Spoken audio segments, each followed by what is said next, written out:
ягон коргарон гап занам. не. شما شخصی رقم اول. نه من میدونم شخصی اولم چیو گپ میزنن اثر میشه. درباره کارتوشکا نه.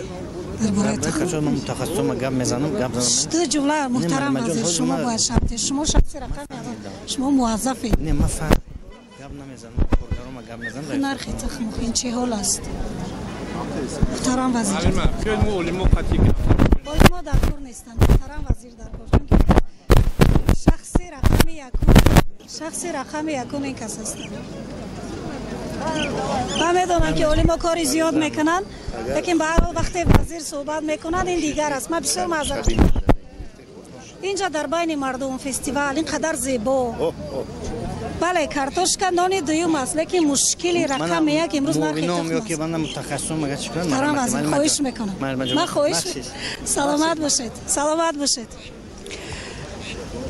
تماشابینان گرامی چنانه که دیدیم وزیر کشاورزی کریمزاده سعدی با سوال ما در مورد آن که چرا نرخ تخم امروز در بازارهای تاجیکستان گران است پاسخ نداد. تشکر. من حکیمی امانالله تیمورشو سرمتخصصی ریاست حمایه و رشد رقابتی خدمات ضدینصاری نزد حکومت جمهوری تاجیکستان. خدمات ضدینصاری با فرمایش‌های داخلدار خود گروه‌های کاری تأسیس داده در اساس طلبات ماده 5 قانون جمهوری تاجیکستان درباره مораторій و فعالیت سوبیکت‌های خواجگیدار همزمان با آگاهانیدن شورای هماهنگسازی مقامات فعالیت سنجش فعالیت سوبیکت‌های ساحه پرنده‌پروری جمهوری تاجیکستان رو وابسته با درستی تشکلیابی ارزش اصلی تخم مرغ آغاز نمود. در این اساس گروه کاری یک قطار تحلیل ها را در سوبیکت های خواجگیدار ساحه پرنده پروری کشور گذرانده شد. تحلیل های ما معین نمود که سبب اساسی که با ارزش اصلی تخم برای بالارویش تاثیر حتمی خود رساند این پیش از همه فرض کردیم ارزش اصلی یک دانه تخم مرغ یک سومان را تشکیل نماید 88 درهم آن را اشیای خام تشکیل می نماید که با اشیای خام 52% گندم رست می آید.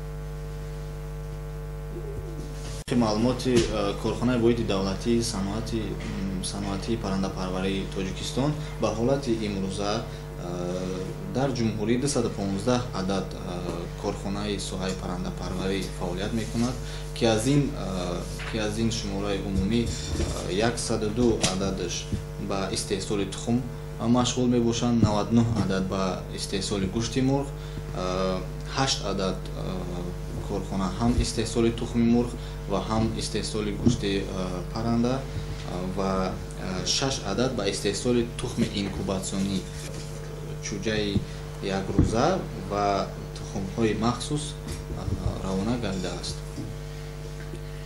در این دوره در خواجگی‌های جمعیتی 868 میلیون دانه تخم استحصال کرده شده است که نسبت به همین دوره سال گذشته 15 میلیون دانه یا اینکه 24% زیاد می باشد. طبق معیارهای توصیوی فیزیولوژی استعمالی محصولات اساسی عضوقواری به هر سر اهالی جمهوری تاجیکستان با قرار حکومت جمهوری تاجیکستان از 31 آگوست سال 2018 تصدیق گردیده است. معیار استعمالی تخم به هر یک سر اهالی 0.5 دانه را در یک روز معین کرده است که در یک ماه 15 دانه می باشد و در یک سال 180 دانه می باشد. طبق معلومات آماری به حالت 1 ینوری سال 2022 در جمهوری 9.9 میلیون اهالی به قید گرفته شده است که موافق معلومات آماری به حالت 1 ینوری سال 2022 در جمهوری 9.9 میلیون اهالی به قید گرفته شده است که معیار توصیوی طلبات به تخم مرغ برای اهالی جمهوری به حساب میانه در 10 ماه سال 2022 1.5 میلیارد دانه تخم را تشکیل می‌دهد. ки аз ин ҳисоб таъмини аҳолӣ ба ин маҳсулот аз ҷиҳати иҷтимоӣ зарурӣ ҳамагӣ 67%-ро ташкил менамояд.